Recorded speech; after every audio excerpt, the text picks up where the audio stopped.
സ്നേഹം, ദിവ്യസ്നേഹം, സ്നേഹം, ദിവ്യസ്നേഹം, ദിവ്യസ്നേഹം. ഈ കാലത്ത് കുറഞ്ഞു പോയത് എന്താണെന്ന് വെച്ചാൽ മുഴങ്കാലിലുള്ള പ്രാർത്ഥനയാണ്. മുഴങ്കാലിലിരുന്ന് പ്രാർത്ഥിക്കുന്നതായ ആളുകൾ, അതുപോലെ പ്രാർത്ഥിച്ചിട്ട് മറ്റുള്ളവരോട് പ്രാർത്ഥിക്കുവാൻ പറയുന്ന ആളുകൾ ഇന്ന് കുറഞ്ഞിരിക്കുന്നു. ഏതു സമയത്തും മറ്റുള്ളവരെ ആശ്രയിച്ചുള്ള ജീവിതമല്ലാതെ കർത്താവിൽ ആശ്രയിച്ച് കർത്താവിനോട് കരഞ്ഞ് പ്രാർത്ഥിച്ചുകൊണ്ടുള്ളതായ ഒരു ജീവിതം, അതാണ് യഥാർത്ഥ വിശ്വാസ ജീവിതം. അപ്പോൾ നിങ്ങളിൽ എത്ര പേർക്ക് മുഴങ്കാലിലുള്ളതായ പ്രാർത്ഥന അറിയാം? കൈ ഉയർത്താമോ? എപ്പോൾ ചെയ്യും? എവിടെ വെച്ചാണ് ചെയ്യുന്നത്? എത്ര നേരമാണ് ചെയ്യുന്നത്? ഓരോരോ ചോദ്യം ചോദിക്കുക. പെട്ടെന്ന് ചോദിച്ചാൽ എങ്ങനെയാണ് ഉത്തരം പറയുക എന്നതാണോ? ശരി, എപ്പോഴാണ് ചെയ്തത്? എനിക്ക് കേൾക്കാൻ കഴിയില്ല എങ്കിലും നിങ്ങൾ പറയുക. അപ്പോൾ നിങ്ങൾക്ക് സ്വയം ഒരു പരിശോധനയുമാകും. എപ്പോഴാണ് മുഴങ്കാലിൽ പ്രാർത്ഥിച്ചത്? എപ്പോഴാണ്? കുറച്ചു മുമ്പ്. ഇതിനു മുമ്പ് ഇവിടെ നാം പ്രാർത്ഥിക്കാൻ പറഞ്ഞപ്പോൾ പ്രാർത്ഥിച്ചു. അതല്ല, നിന്റെ വീട്ടിലെപ്പോൾ ചെയ്തു? പ്രാർത്ഥന ചെയ്യുകയില്ലെന്നാണ് പറയുന്നത്. എപ്പോഴാണ് പ്രാർത്ഥിച്ചത് വീട്ടിൽ? എല്ലാ ദിവസവും വീട്ടിൽ മുഴങ്കാലിരുന്ന് പ്രാർത്ഥിക്കുന്ന വ്യക്തികളുണ്ടെങ്കിൽ കരമുയർത്തുക. സത്യമാണോ? സത്യമാണോ? ഞാൻ അങ്ങോട്ട് വരികയാണ്. പറയുക. ആരാണ് എല്ലാ ദിവസവും മുഴങ്കാലിൽ പ്രാർത്ഥിക്കുന്ന വ്യക്തി? എനിക്ക് ആ വ്യക്തിയൊന്ന് കാണണം. അവരുടെ മുഖം കണ്ടാൽ തന്നെ അറിയുവാനായിട്ട് കഴിയും. ആരാണ്? മുഴങ്കാൽ മടക്കി പ്രാർത്ഥിക്കുമായിരുന്നു, നേരത്തെ ചെയ്യുമായിരുന്നുവെന്ന്. ഇപ്പോൾ സത്യം പറഞ്ഞല്ലോ, ഇപ്പോൾ അത് ഉപേക്ഷിച്ചു എന്നാണ്. ദൂരത്ത് നിന്ന് അദ്ദേഹം പറഞ്ഞതുകൊണ്ട് അദ്ദേഹത്തെ കാണാനാണ് ഞാൻ ഇറങ്ങി വന്നത്. സഹോദരിമാരെ, നിങ്ങളും അങ്ങനെ തന്നെയാണോ പറയുന്നത്? നിങ്ങൾ പ്രാർത്ഥിക്കാറുണ്ട് അങ്ങനെ? അതെ. മുഴങ്കാലിൽ പ്രാർത്ഥിക്കാറുണ്ടോ എന്നാണ് ചോദിച്ചത്. അതെ, വീട്ടിലെ കാര്യമാണ്. ചെയ്യുമോ? എത്ര സമയമാണ് ചെയ്യുന്നത്? എത്ര സമയം പ്രാർത്ഥിക്കും? എത്ര സമയമാണ്? 2 മിനിറ്റ് എന്നാണ് പറയുന്നത്. നിങ്ങൾ ആഹാരം കഴിക്കാൻ എത്ര സമയമെടുക്കും? ആഹാരം കഴിക്കാൻ എത്ര സമയമെടുക്കും? 20 മിനിറ്റ് എടുക്കുമെന്നാണ് പറയുന്നത് ആഹാരം കഴിക്കാൻ. നല്ല കറിയൊക്കെ ആണെങ്കിൽ അത് അരമണിക്കൂറും എടുക്കും. ശരിയല്ലേ? എത്ര സമയം നിങ്ങൾ കുളിക്കുവാൻ എടുക്കുന്നുണ്ട്? 1.5 മണിക്കൂറാ?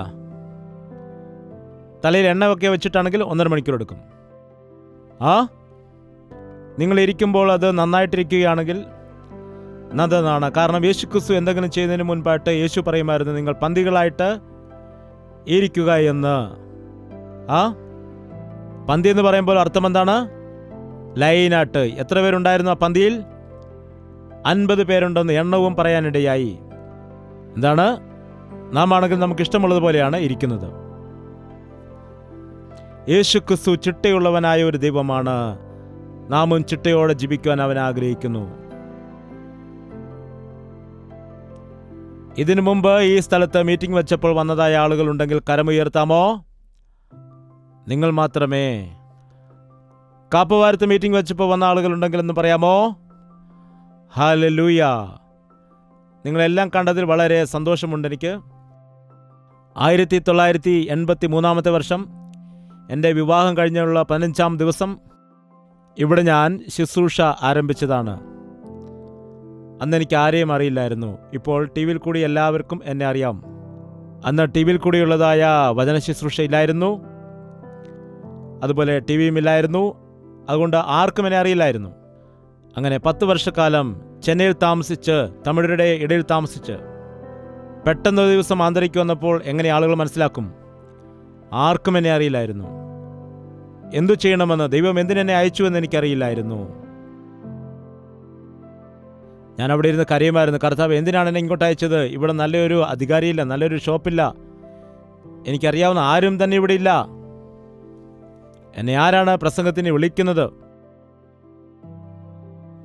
എന്ന് പറഞ്ഞുകൊണ്ട് ഇതിൻ്റെ ചുറ്റുമുള്ളതായ എല്ലാ ഗ്രാമങ്ങളുടെ പേരുകളും എഴുതി വെച്ചുകൊണ്ട് ഞാൻ പ്രാർത്ഥിക്കുവാനിടയായി. ഇവിടെയെല്ലാം എന്നെ കൊണ്ടുപോകണമേ എന്ന് ഞാൻ 6 മാസം പ്രാർത്ഥിച്ചു.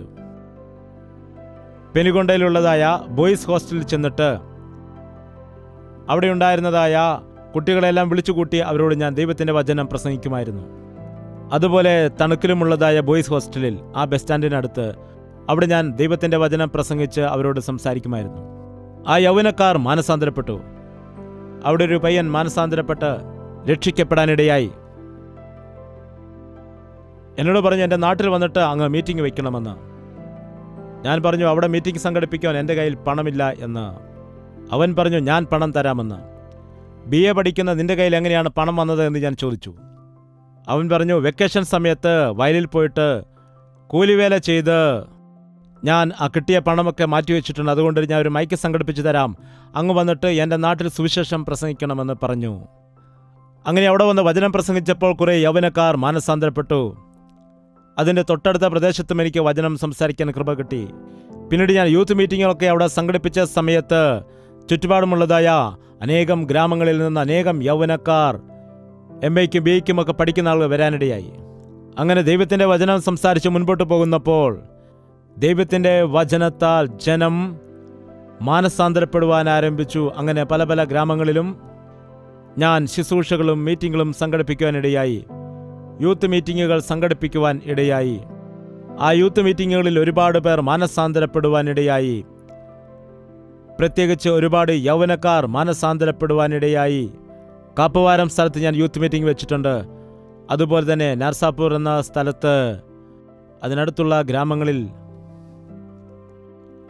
ഇന്ന് ഞാൻ ഓർത്തു നോക്കുമ്പോൾ അന്ന് യൗവനക്കാരായിട്ട് കടന്നു വന്നതായ ആളുകൾ, മാനസാന്തരപ്പെട്ട് രക്ഷിക്കപ്പെട്ടതായ ആളുകൾ വലിയ വലിയ പാസ്റ്റർമാരായിട്ട് മാറി.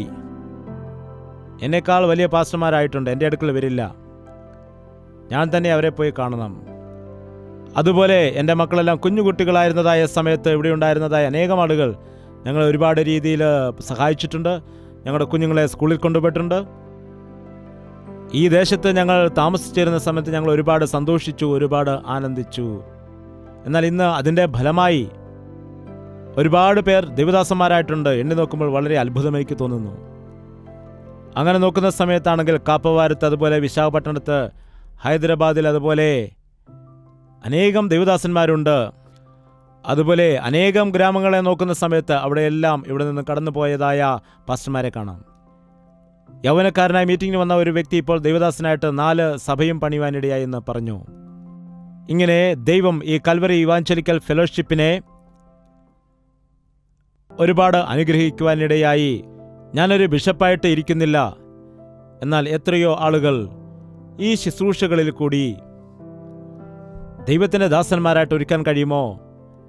കർത്താവിനു വേണ്ടി വേല ചെയ്യുന്ന, സുവിശേഷ വേല ചെയ്യുന്ന അനേകം ആളുകളെ ഒരുക്കിയെടുക്കണം എന്നതിനു വേണ്ടിയാണ്, വിശ്വാസികളാക്കി മാറ്റാൻ വേണ്ടിയാണ് എൻ്റെ ആഗ്രഹമല്ലാതെ എല്ലാവരെയും എൻ്റെ നിയന്ത്രണത്തിന് കീഴിൽ വയ്ക്കണം, അവർക്കെല്ലാം ഞാനൊരു ബിഷപ്പായിട്ട് ഇരിക്കണം, അവരെ കൂടെ നിർത്തി അവർക്ക് ശമ്പളം കൊടുക്കണം, അല്ലെങ്കിൽ അവർക്ക് മീതെ ഞാൻ അധികാരിയായി ഇരിക്കണം എന്ന ആഗ്രഹമില്ലാതെ 37 വർഷങ്ങൾ ഈ വേല നടന്നുകൊണ്ടേയിരിക്കുന്നു. 30 വയസ്സുണ്ടായിരുന്നതായ സമയത്ത് ഞാനിവിടെ വന്ന് ശുശ്രൂഷ ആരംഭിച്ചു. ഈ കാലം അത്രയും ദൈവം എന്നോട് കൂടെ ഇരുന്നു കൊണ്ട് അനേകം ശുശ്രൂഷകൾ ചെയ്യിക്കുവാനിടയായി. ടെലിവിഷൻ ശുശ്രൂഷ, അതുപോലെ റേഡിയോ ശുശ്രൂഷകൾ, ക്രിസ്തീയ മാഗസിനുകൾ, കൂട്ടായ്മകൾ, ഉണർവ് മീറ്റിങ്ങുകൾ.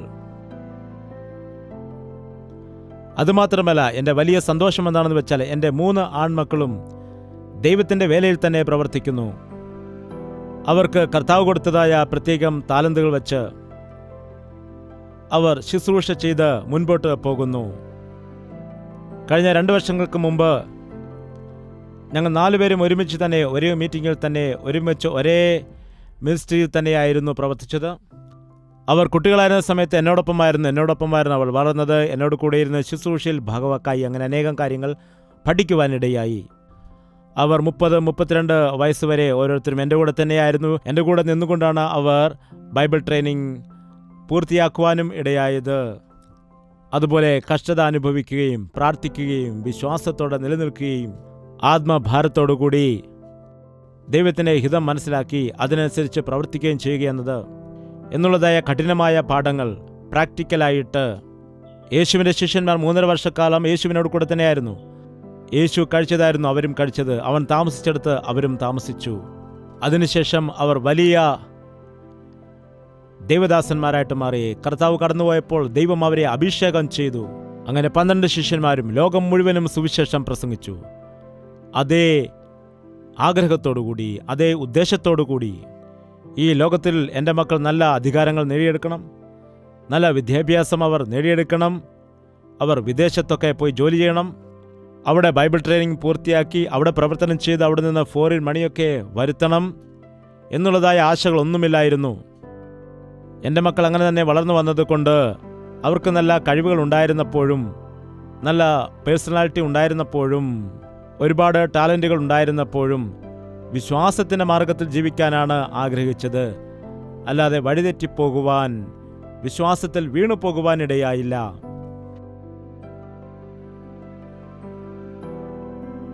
ദേവദാസന്റെ മക്കൾ ദേവദാസന്മാരാകുമ്പോൾ ചിലർ സന്തോഷിക്കും, മറ്റു ചിലർ ദുഃഖിക്കാറുണ്ട്. അതെന്താണെന്ന് എനിക്കറിയില്ല. സിനിമ നടൻ്റെ മകൻ സിനിമാ നടനായാൽ അനേകം ആളുകൾ സന്തോഷിക്കും, ശരിയല്ലേ? അതുപോലെ പ്രധാനമന്ത്രിയുടെ മകൻ പ്രധാനമന്ത്രിയായി മാറുമ്പോൾ അനേകർ സന്തോഷിക്കാനിടയാകും. ദൈവദാസന്മാരുടെ മക്കൾ ദൈവദാസന്മാരായാൽ ഇതെന്താണ്, കൈവശാവകാശമാണോ എന്ന് ചോദിക്കും. ഒരുപക്ഷെ ഞാൻ കോടിക്കണക്കിന് പണം സമ്പാദിച്ചിട്ട് കുറേ അനാഥ ആശാലകളും വിദ്യാഭ്യാസ സ്ഥാപനങ്ങളും കുറേ ബിൽഡിങ്ങുകളും അതുപോലെ 3-4 വലിയ വലിയ ചർച്ചുകളും കെട്ടിയിട്ട് എൻ്റെ മക്കളോട് പറയുന്നു, മക്കളെ നിങ്ങൾ എവിടെയും പോകേണ്ട കാര്യമില്ല, നിങ്ങൾക്ക് ഞാൻ വലിയ വലിയ ചർച്ചുകളൊക്കെ പണിത് വെച്ചിട്ടുണ്ട്. ഹൈദരാബാദിൽ 1, വിജയവാഡയിൽ 1, ലണ്ടനിൽ 1, അതുപോലെ വിദേശ രാജ്യങ്ങളിൽ ഒരുപാട് ചർച്ചുകളുണ്ട്, നിങ്ങൾ നോക്കിക്കൊള്ളുക എന്ന് പറയുകയാണെങ്കിൽ ഒരുപക്ഷെ നിങ്ങൾ ചോദിക്കും, ഇതെന്താണ്, അവകാശമാണോ എന്ന്. എൻ്റെ മക്കൾക്ക് ഞാൻ കൊടുത്ത സമ്പത്ത് യേശു കർത്താവാണ്. യേശുവിനെ മാത്രമാണ് ഞാൻ അവർക്ക് കൈമാറിയത്. ഈ ലോകത്തിൽ ഒരു സമ്പത്തും ഞാനും സമ്പാദിച്ചു വെച്ചിട്ടില്ല, എൻ്റെ മക്കൾക്കും ഞാനത് പകർന്നു കൊടുത്തിട്ടില്ല. നമ്മുടെ യേശു നമുക്ക് മതിയായ ദൈവമാകുന്നു. നിങ്ങളെ വിളിച്ച ദൈവം നിങ്ങളെ നടത്തുവാനിടയാകും, നിങ്ങളെ സഹായിക്കുവാനിടയാകുമെന്ന് എൻ്റെ കുഞ്ഞുങ്ങൾക്ക് ഞാൻ പഠിപ്പിച്ചു കൊടുക്കുവാനിടയായി. അതെൻ്റെ പ്രവർത്തനത്തിൽ കൂടി അവർ കണ്ടുപഠിച്ചതായ കാര്യങ്ങളാണ്. അവരുടെ ജീവിതത്തെക്കുറിച്ച് ശ്രദ്ധിക്കുമ്പോൾ അവരുടെ വിശ്വാസ പോരാട്ടത്തിൽ അവർ ജീവിച്ച് മുന്നേറുന്നതായിട്ട് കാണുന്നു. അവർക്ക് ദൈവം കൊടുത്തതായ കാഴ്ചപ്പാടനുസരിച്ച് മുൻപോട്ട് പോകുന്നു. ഇങ്ങനെയുള്ളതായ സഭ വരുമ്പോൾ ഞങ്ങൾക്ക് എല്ലാവർക്കും ആഗ്രഹം എന്തായിരുന്നു വെച്ചാൽ ഞങ്ങൾക്ക് ഒരുമിച്ചായിരിക്കണമെന്നായിരുന്നു. നേരത്തെ വരെ അങ്ങനെയായിരുന്നു. വിവാഹത്തിന് ശേഷം കുഞ്ഞുങ്ങളുണ്ടായ സമയത്തും ദൂര പ്രദേശത്ത് മീറ്റിംഗ് നടക്കുന്ന സമയത്ത് ഒരു മീറ്റിങ്ങിന് വേണ്ടി ഞാൻ വരുമായിരുന്നു. എന്നാൽ ഇപ്പോൾ കൊയ്ത്ത് വളരെയേറെയായിരിക്കുന്നു. 4 ദിക്കിലേക്കും സുവിശേഷം പോകണം. സുവിശേഷം ഒരിടത്ത് മാത്രം ഉണ്ടാകാൻ പാടില്ല. യെരുശലേമിൽ ആദിമസഭ തുടങ്ങിയതായ സമയത്ത് ശിഷ്യന്മാരെല്ലാം ഒരിടത്ത് തന്നെ ഇരുന്ന് സന്തോഷിച്ചപ്പോൾ ദൈവം അവരെ ചിതറിച്ചു. നിങ്ങൾ സകല ലോകത്തിലേക്കും ചെന്ന് സുവിശേഷം അറിയിക്കണമെന്ന് പറഞ്ഞു. അതുപോലെ രാജ് പ്രകാശ് ഹൈദരാബാദിലേക്ക് ദൈവത്തിൻ്റെ ഹിതം മനസ്സിലാക്കിക്കൊണ്ട് പോകുവാൻ ഇടയായി. കർത്താവിൻ്റെ വേല ശക്തമായിട്ട് ചെയ്ത് മുൻപോട്ട് പോവുകയാണ് ചെയ്യുന്നത്. അതുപോലെ മൈക്കിൾ പോൾ വിജയവാഡയ്ക്കും കടന്നുപോയി അവിടെ വളരെ ശക്തമായിട്ട് കർത്താവിൻ്റെ കയ്യിൽ ഉപയോഗിക്കപ്പെടുന്നു. പോരാട്ടത്തോടുകൂടി വളരെ കഷ്ടത അനുഭവിച്ചാണ് ചെയ്യുന്നത്. പ്രാർത്ഥനാ കൂട്ടായ്മകളൊക്കെ സംഘടിപ്പിച്ച് വളരെ കഷ്ടതയോടുകൂടി അവിടെ ദൈവത്തിൻ്റെ വേല ചെയ്തുകൊണ്ടിരിക്കുകയാണ്. അതുപോലെ ഈ കാപ്പവാരത്തിൽ വളരെ കഷ്ടത അനുഭവിച്ച് ഇവിടെ നിൽക്കുവാൻ വളരെ ബുദ്ധിമുട്ടുണ്ടായിരുന്ന സമയത്തും ഈ കാപ്പവാരത്തെ ഉപേക്ഷിച്ചിട്ട് ഞാൻ പോകാതെ ഇവിടെ ആത്മഭാരത്തോടെ പ്രാർത്ഥിച്ച് പ്രവർത്തിച്ച് ഇവിടെ ഒരു ചർച്ചും പണിയുവാനിടയായിട്ടുണ്ട്. ഇവിടെ നമുക്കൊരു ചർച്ചുണ്ട്. ആ ചർച്ചിനെ യേശുരത്നം പാസ്റ്ററിന്, അതായത് നമ്മുടെ യൂത്ത് മീറ്റിങ്ങിൽ രക്ഷിക്കപ്പെട്ടതായ ആ സഹോദരന് ഞാൻ ഏൽപ്പിക്കുവാനിടയായി. ഇന്ന് അദ്ദേഹം ആ സഭയുടെ ഇടയനായിട്ട് പ്രവർത്തിക്കുന്നു. അതുപോലെ കൊത്തപ്പള്ളി എന്ന സ്ഥലത്ത് ഒരുപാട് ബുദ്ധിമുട്ട് അനുഭവിച്ചതായ ഒരു സ്ഥലമാണ് അവിടെ. ഞാനൊരു സഹോദരനെ അവിടെ ദൈവത്തിന് വേല ചെയ്യാൻ അയച്ചപ്പോൾ അദ്ദേഹം പോയിട്ട് പകുതി ദൂരം പോയിട്ട് തിരിച്ച് ഓടി വരുവാനിടയായി. അയ്യോ, പ്രേതങ്ങൾ വന്ന് തടഞ്ഞു എന്ന് പറഞ്ഞിട്ട് ഭയപ്പെട്ട് ഓടി വന്നു. അതുവരെ കൊത്തപ്പള്ളിയിൽ ദൈവത്തിൻ്റെ ഒരു സഭ പോലും ഇല്ലായിരുന്നു. അങ്ങനെയുള്ള സമയത്ത് വളരെ പോരാട്ടത്തോടുകൂടി അവിടെ കഷ്ടപ്പെട്ട് ഒരു സഭ സ്ഥാപിക്കുന്നതിന് വേണ്ടിയിട്ട് മീറ്റിങ്ങുകൾ സംഘടിപ്പിക്കുവാനിടയായി. അവിടെ ഉണ്ടായിരുന്ന ഒരു സഹോദരൻ ഇന്ന് വന്നിട്ടുണ്ട്. അദ്ദേഹം ഇവിടെയുണ്ടോ? ഉണ്ടെങ്കിൽ ഒന്ന് കരമുയർത്താമോ? അങ്ങനെ 3 ആഴ്ചയുടെ മീറ്റിംഗ് നടന്ന സമയം പ്രാർത്ഥന നടത്തുന്ന വീട്ടിൻ്റെ ഉടമസ്ഥ ഒരു ദിവസം വന്നിട്ട് പറയുകയാണ്, ദേവദാസ, ഞാൻ പണി ചെയ്യുന്ന സ്ഥലത്ത് അവിടെ നിന്ന് ഞാൻ വരുമ്പോൾ അവിടെ നിന്ന് തക്കാളിയൊക്കെ പറിച്ചുകൊണ്ട് വരാറുണ്ട്, അത് തെറ്റാണോ? ഞാൻ ചോദിച്ചിട്ടാണോ എടുത്തുകൊണ്ട് വരുന്നത്, അതോ ചോദിക്കാണോ കൊണ്ടുവരുന്നത്? ചോദിച്ചാൽ പിന്നെ അവർ തരുമോ ദേവദാസ? അപ്പോൾ ചോദിക്കാതെ കൊണ്ടുവരികയാണെങ്കിൽ അത് മോഷണമല്ലേ? അത് നമുക്ക് അനുഗ്രഹമാവുകയില്ലല്ലോ. അതേ, അങ്ങനെ മോഷ്ടിച്ചു കൊണ്ടിരുന്നതായ പച്ചക്കറികൾ കറി വെച്ച് കൂട്ടുമ്പോൾ എൻ്റെ കുഞ്ഞിന് അസുഖമുണ്ടാകുകയും മരുന്നിന് പണം കൊടുക്കേണ്ടി വന്നിട്ടുണ്ട്. എന്താണ്? അങ്ങനെ അവർ രക്ഷിക്കപ്പെടാനിടയായി. അവരുടെ മക്കൾ രക്ഷിക്കപ്പെട്ടു, അയൽപക്കത്തുള്ള ആളുകൾ രക്ഷിക്കപ്പെട്ടു. ആ റോഡ് സൈഡിൽ അനേകം ആളുകൾ, അന്ന് ചർച്ചൊന്നുമില്ലായിരുന്നു, പല ആളുകളും അത്ഭുതകരമായിട്ട് രക്ഷിക്കപ്പെടാനിടയായി. ദൈവം അത്ഭുത പ്രവർത്തികൾ ചെയ്തു. അനേകം ആളുകൾ അങ്ങനെ രക്ഷിക്കപ്പെടുവാനിടയായി. ദൈവം അവരെയും അവരുടെ കുടുംബത്തെയെല്ലാം അനുഗ്രഹിക്കുവാനിടയായി. ഇന്ന് അവരുടെ കൊച്ചുമക്കൾ വന്ന് ഞാൻ ഇന്ന വ്യക്തിയുടെ കൊച്ചുമകനാണ്, ഇന്ന വ്യക്തിയുടെ കൊച്ചുമകളാണ് എന്ന് പറഞ്ഞ് പരിചയപ്പെടുത്തുമ്പോൾ നോക്കുമ്പോൾ അവരെല്ലാം ദൈവം ഇങ്ങനെ ഈ ദേശത്ത് ദൈവത്തിൻ്റെ വേല ചെയ്യുന്നതിന് വേണ്ടി കോയമ്പത്തൂരിലെ ഉൾഗ്രാമങ്ങളിൽ ഇവിടെയുള്ളതായ നീലഗിരി എന്ന ഗ്രാമപ്രദേശത്ത് നിന്ന് ദൈവം എന്നെ ഇവിടേക്ക് കാപ്പവാർത്ത് കൊണ്ടുവരുവാനിടയായി. ഇവിടെ വന്ന് ഞാൻ എൻ്റെ കുടുംബജീവിതം ആരംഭിച്ചു. എനിക്ക് ദൈവം 3 കുഞ്ഞുങ്ങളെ നൽകി. ഇവിടെയായിരുന്നപ്പോഴാണ് എൻ്റെ 3 കുഞ്ഞുങ്ങളും ജനിച്ചത്. അവർ LKG-യിലും UKG-യിലും വരെ ഇവിടെ തന്നെയാണ് വളർന്ന് പഠിച്ചത്. എന്നാൽ ദൈവം അവരെ നോക്കുമ്പോൾ 30-35 വർഷം ശേഷം നോക്കുമ്പോൾ ദൈവം അവരെയും അവൻ്റെ വേലയിൽ ഉപയോഗിക്കുന്നു. കുടുംബം ഒരുമിച്ച് ദൈവത്തിൻ്റെ വേലയ്ക്ക് പ്രയോജനപ്രദമാകുന്നത് എത്ര അഭിമാനകരമായിരിക്കുന്നതായ നിമിഷമാണ് എന്ന് ഞാൻ ഓർക്കുന്നു. എന്നാൽ ഈ സമയം അന്ന് ഞാൻ കണ്ടതായ ചില വ്യക്തികളെ ഞാൻ ഈ ദിവസം കാണുന്ന സമയത്ത് അന്നവർ എങ്ങനെയായിരുന്നുവോ ഇന്നും അവരും അവരുടെ മക്കളും അന്നത്തെ ആ ദാരിദ്ര്യ അവസ്ഥയിൽ തന്നെ, അന്നത്തെ ആ കഷ്ടതയുടെ അവസ്ഥയിൽ തന്നെ മുൻപോട്ട് പോകുന്നതായിട്ട് കാണുമ്പോൾ, അതേ ബുദ്ധിമുട്ടിൽ കൂടി പോകുന്നത് കാണുമ്പോൾ എനിക്ക് വളരെ വേദനയാണ് ഉണ്ടാകുന്നത്. ഈ ദിവസം നിങ്ങളെല്ലാവരും ദൈവം എനിക്ക് അധികമായിട്ട് നൽകിയിരിക്കുന്ന സമ്പത്താണ്. 2003 ആയിരുന്നു കാൽവറി ദർശനം എന്ന പ്രോഗ്രാമുകൾ ആരംഭിച്ചത്. ഇന്നുവരെ നാം കണക്ക് കൂട്ടുമ്പോൾ 17 വർഷത്തിൽ കൂടുതലായിട്ട് കാൽവറി ദർശനം എന്ന പ്രോഗ്രാം 5 ഭാഷകളിലായിട്ട് ടെലിവിഷനുകളിൽ സംപ്രേഷണം ചെയ്തു. ദൈവം അത് ഒരുപാട് അനുഗ്രഹിക്കാനിടയായി. അതുകൊണ്ട് ഏത് നാട്ടിൽ ചെന്നാലും എന്നെ പരിചിതമുള്ള അനേകം ആളുകളെ എനിക്കവിടെ കാണുവാൻ കഴിയും. അന്ന് ഞാൻ നടന്നു പോയിട്ടുണ്ട്, അതുപോലെ സൈക്കിളിൽ പോയിട്ടുണ്ട്, ബൈക്കിൽ പോയിട്ടുണ്ട്. എന്നാൽ ഇന്ന് ടെലിവിഷനിൽ കൂടി ഓരോ ദേശത്തിലേക്കുമല്ല ഓരോ വീട്ടിലേക്കും ദൈവത്തിൻ്റെ വചനവുമായിട്ടെത്തുവാൻ ദൈവം എനിക്ക് കൃപ നൽകുന്നു. ദയവ് ചെയ്ത് നിങ്ങൾ എനിക്ക് വേണ്ടി പ്രാർത്ഥിക്കണം. ദൈവം എനിക്ക് നൽകിയിരിക്കുന്ന ആയുസ് മുഴുവനും അതിലെനിക്ക് വിശ്രമമില്ല, റിട്ടയർമെൻ്റ് ഇല്ല. എനിക്ക് ആയുസ്സുള്ള അത്രയും, ശ്വാസമുള്ള അത്രയും നാൾ വീണുപോകാതെ കർത്താവിൻ്റെ വേല ചെയ്യണമെന്നാണ് എൻ്റെ ആഗ്രഹം. ഇത്രയും വേല ഞാൻ ചെയ്തിട്ടും ഇനിയും എത്രയോ ദൈവത്തിൻ്റെ സേവ ഞാൻ ചെയ്യാനുണ്ട്. എത്രയോ ദേശങ്ങളിൽ ഞാൻ പോകാനുണ്ട്. എത്രയോ ഭാഷക്കാർക്ക് ദൈവത്തിൻ്റെ സുവിശേഷം പറയാനുണ്ട്.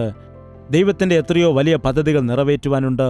അതിനുവേണ്ടി ദൈവം എനിക്ക് ശക്തി നൽകുന്നതിന് നിങ്ങളെല്ലാവരും എനിക്ക് വേണ്ടി പ്രാർത്ഥിക്കേണ്ടതാണ്. നിങ്ങൾ പ്രാർത്ഥിക്കുമോ? വീട്ടിൽ ചെന്നാൽ മറന്നു പോകുമെന്നുള്ള കാര്യം എനിക്കറിയാം. അതുകൊണ്ട് ഇപ്പോൾ തന്നെ എഴുന്നേറ്റ് നിൽക്കാം,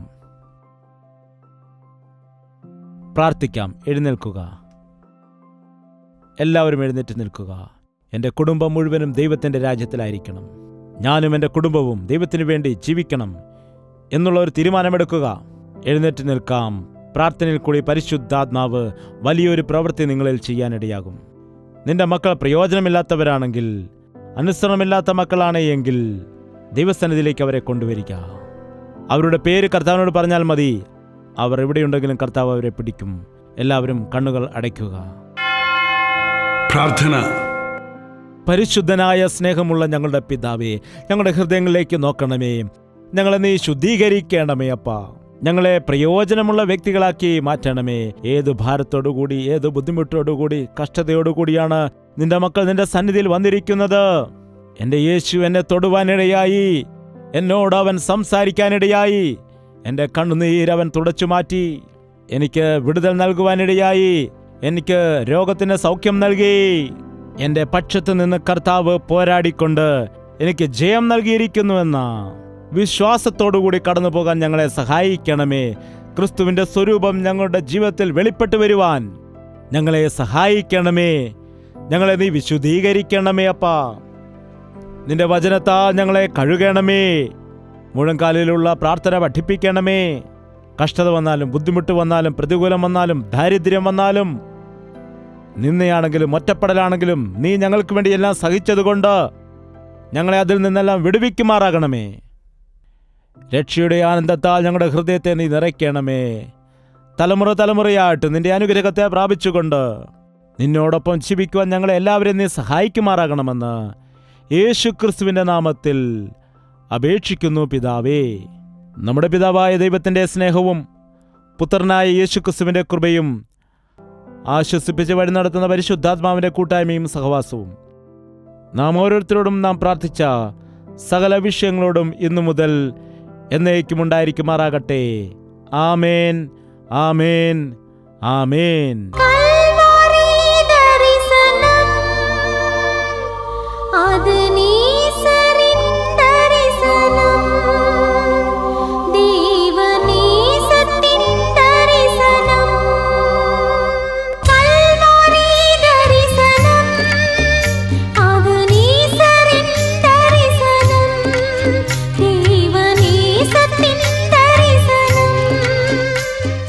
യേശുവേ യേശുവേ യേശുവേ യേശുവേ യേശുവേ യേശുവേ യേശുവേ